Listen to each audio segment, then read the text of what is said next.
There were a lot of questions about what the quarterback controversy in New England was going to be.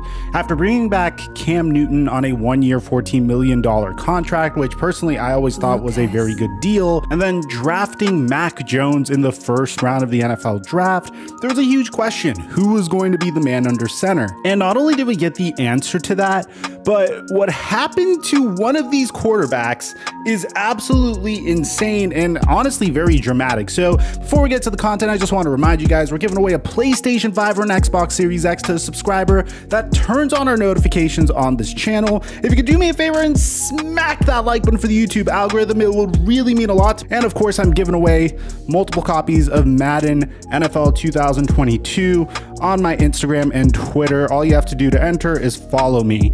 Now that we got all that out of the way, break!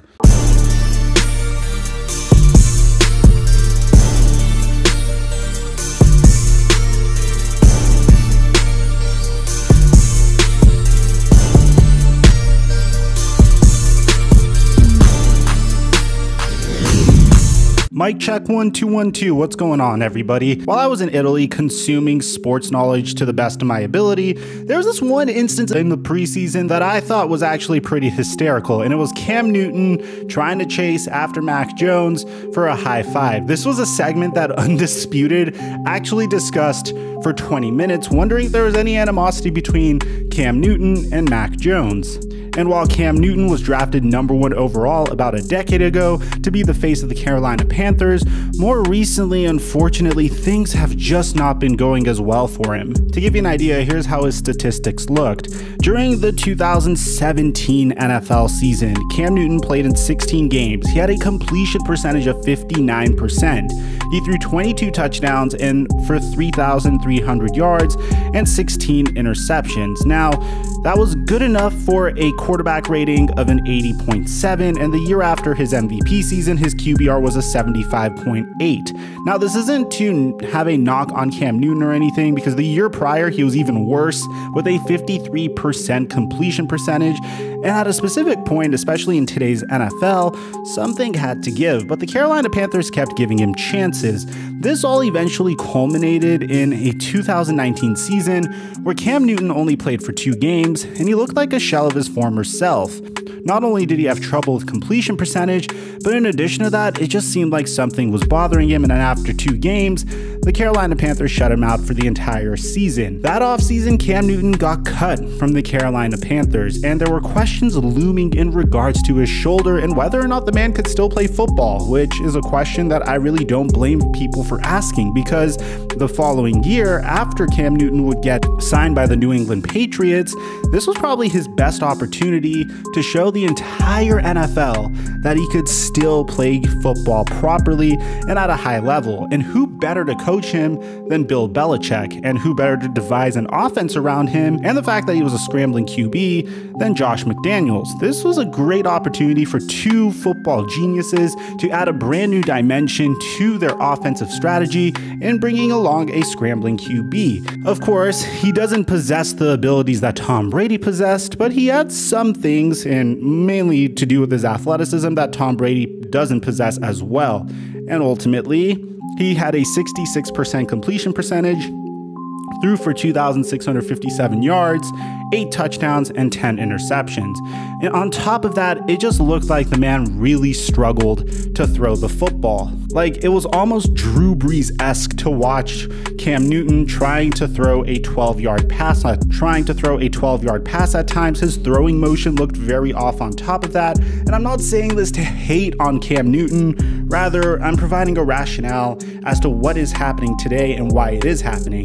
Now, the New England Patriots also had Mac Jones fall to their laps at the 15th pick in this year's NFL draft, which, by the way, can we talk about how each and every one of these quarterbacks drafted in the first round look remarkable, from Trevor Lawrence to Zach Wilson to Justin Fields and Trey Lance and Mac Jones? What are the odds that all 5 of these QBs end up being special QBs in the NFL? I know it's unlikely, but it'd be pretty cool, right? But I digress. The New England Patriots drafted Mac Jones, and I must admit, he is as good as advertised.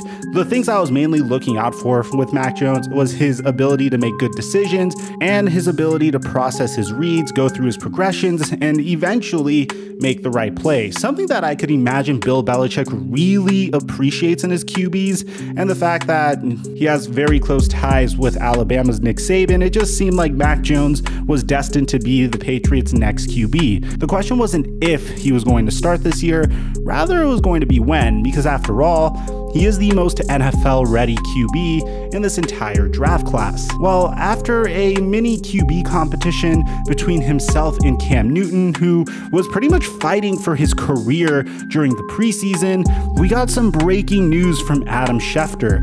Now, according to Adam Schefter, the New England Patriots are officially naming Mac Jones their brand new starting QB, which is very monumental and also extremely exciting if you're a Boston sports fan, because I do think Mac Jones is the answer under center for what the New England Patriots are trying to do.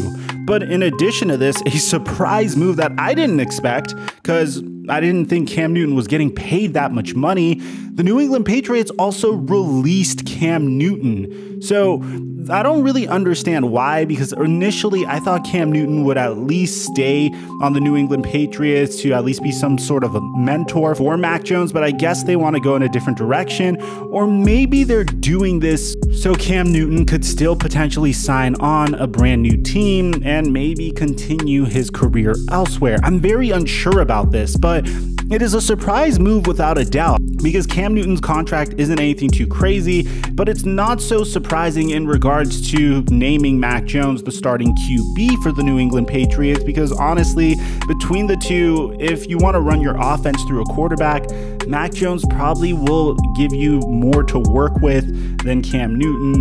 And if you honestly compare Mac Jones's preseason to other remarkable preseasons in years past, he had a Pro Football Focus graded him a 92.2 in 2021. And to give you a reference point, they graded Patrick Mahomes a 91.8 back in 2017. In regards to what happens next to Cam Newton, I really think he will sign on with a brand new team.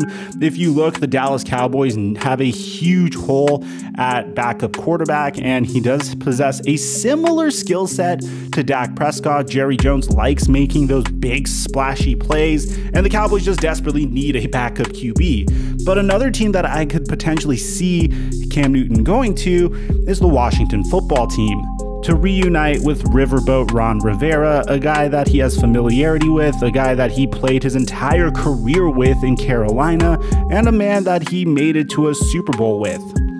Coaches tend to gravitate towards their former players just so they could help establish a brand new culture in a locker room. And you even saw Ron Rivera do that last year, bringing Kyle Allen with him to the Washington football team, although he didn't really have as much success as he did in the beginning of his career with the Carolina Panthers. So let me know in the comment section down below, what do you guys think about this? Do you think this is going to be it for Cam Newton? Personally, I can't help but feel like some team will have to pick him up. He's at the very least a backup in this league, although his best years are clearly behind him.